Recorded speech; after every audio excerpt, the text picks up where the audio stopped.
Have you ever stepped onto your favorite tennis court only to find out it's been invaded by pickleball fanatics? It's like walking into a spaghetti western showdown, but instead of dueling cowboys, you've got paddles, wiffle balls, and a pickleball mob ready to take over your precious tennis territory. Hey there, fellow racket enthusiasts, and welcome to another controversial video from Tennis Tenacity. We're about to unravel the pickleball craze conundrum that's sweeping across tennis courts like a tidal wave. And I promise you, this story's got more twists and turns than a roller coaster. So strap in, because we're diving into the wild world of pickleball and how it's creating a pickle for us tennis players. Picture this. You're all set for a friendly game of tennis. You've got your racket, your tennis balls, and your game face on. But as you approach the court, something feels off. There's an eerie silence, and it's not because you're early for once.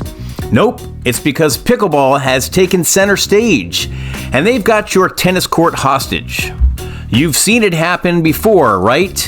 One day the tennis court is yours, and the next, it's a pickleball playground. It's like that time when snowboarders invaded the ski slopes, and skiers had to face a whole new winter wonderland. But this time it's tennis players, and our beloved courts are under siege. Now I know what you're thinking. What's pickleball? And how did it manage to infiltrate our tennis paradise? Well, pickleball is a quirky hybrid sport that combines elements of tennis, badminton, and ping pong. You play it on a smaller court with a smaller net, and you use paddles to whack a wiffle ball back and forth. It's like the love child of sports. At first glance, pickleball seems innocent enough.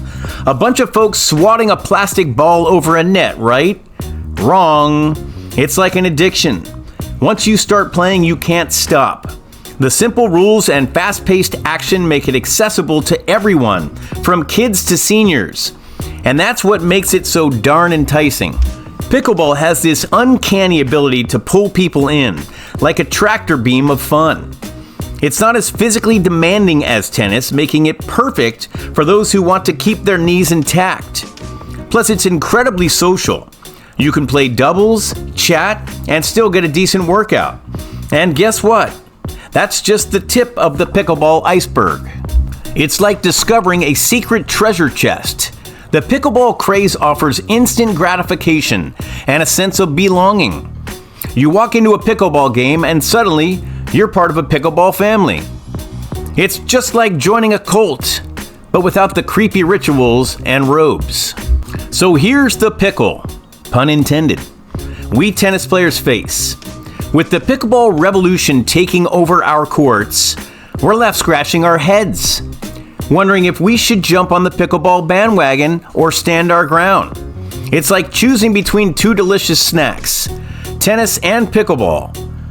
But can we have our cake and eat it too? You might be wondering, how did skiing and snowboarding fit into this whole pickleball and tennis drama? Well, hang on to your tennis visors, folks, because we're about to dive into that comparison in just a bit.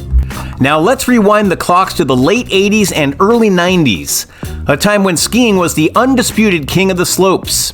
Skiing had it all, the glamour, the style, and the prestige. It was like the Roger Federer of winter sports, graceful, carving through the mountains. But then something happened that sent shockwaves through the skiing community. Enter snowboarding. Snowboarding burst onto the scene with its rebellious attitude and funky board designs. Just like pickleball, it was easier to pick up for beginners. And it had that irresistible cool factor. Suddenly skiers had to share the mountain with these wild snowboarders. It was like inviting the fox into the henhouse. As snowboarding gained momentum, skiers found themselves facing a dilemma similar to what we tennis players are experiencing with pickleball. Do you stick to your tried and true skis, or do you venture into the uncharted territory of snowboarding? It was like trying to choose between skiing on butter-smooth powder or shredding the slopes with style. How did the skiing versus snowboarding rivalry pan out in the end? Did skiers and snowboarders manage to coexist peacefully on the slopes? Or did one conquer the other? Stay tuned because we're about to uncover the thrilling conclusion of this snowy saga. Back to the pickleball court. Tennis players are in a similar pickle, pun intended again, as skiers, where when snowboarding burst onto the scene, we're faced with the choice of embracing the pickleball craze or sticking to our tennis roots. But what's the right move? Well, some tennis players have made the switch to pickleball, and they're loving it. It's like finding a new love interest while still keeping your ex as a friend. But for others, tennis remains their one true love, and they're determined to defend their turf. It's like an epic battle of the sports titans, and we're right in the middle of it. Let's go back to the slopes to find some answers. The skiing versus snowboarding rivalry didn't end with one side triumphing over the other. Despite initial tensions during the snowboarding rise, skiers and snowboarders eventually found a way to peacefully coexist. Ski resorts adapted by creating dedicated areas for snowboarders, easing conflicts, and enabling enthusiasts to enjoy their preferred riding styles. Over time, both groups grew to appreciate the unique aspects of their respective sports. This rivalry transformed into a friendly competition, celebrating the diversity within winter sports. Today, skiers and snowboarders share chairlifts, take lessons together, and enjoy the mountains side by side, proving that the slopes are big enough for everyone to have their winter fun. Maybe tennis players and pickleball players can learn from the peaceful existence on the snowy mountain slopes. Is there a way to merge the best of both worlds? Can tennis players and pickleball enthusiasts find common ground, creating a tennis pickleball hybrid that keeps everyone happy? Or are we doomed to be locked in an eternal rivalry? One thing's for sure, the pickleball craze isn't going anywhere. It's like trying to stop a freight train with a feather. So whether you're a tennis diehard or a curious pickleball newbie, it's time to adapt, evolve, and maybe even embrace the delicious pickleball takeover. Get it? As the pickleball invasion continues, some tennis players have started to see the light. They're realizing that maybe, just maybe, there's room for both sports on the same court. Tennis pickleball partnerships are forming, with designated times for each sport. It's like a well-choreographed dance routine, with tennis players and pickleball enthusiasts sharing the spotlight.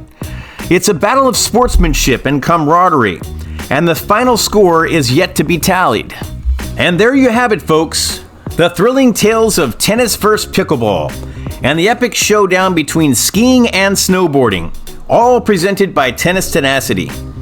We've explored the clash of rackets and paddles, the challenges tennis players face, and the quest for court harmony, just as we delved into the winter sports rivalry.